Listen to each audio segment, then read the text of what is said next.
Paalala lang po sa mga dumadaan sa lugar na ito, panahon na naman po ng baha. Dahil dito sa ating karaniwan na itong high tide, lalo na dito sa lugar na ito, halos hindi na natutuyo. Kaya ang nangyayari ay nagkakaroon na ng lumot yung korsada. Dahil yan, dumudulas na yung daan.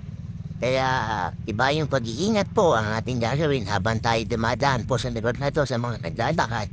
Ambalin sa mga rider din na mga kagaya ko. So nag-iingat po kayo. So, meron naman dyan na nakalagay na pabala. Mag-ingat sa lugar na to dahil madalas. So salamat dahil meron ka na dito yan ang babala. At isa pa pong paalaala, siguraduhin niyo po, nasa kalsada lang kayo natin. Ha? Kalsada lang po para po safe po talaga kayo. Diba? Ulitin ko po, sa kalsada lang po ating huwag kung saan-saan para safe po ang inyong rides. Okay, salamat. Salamat po.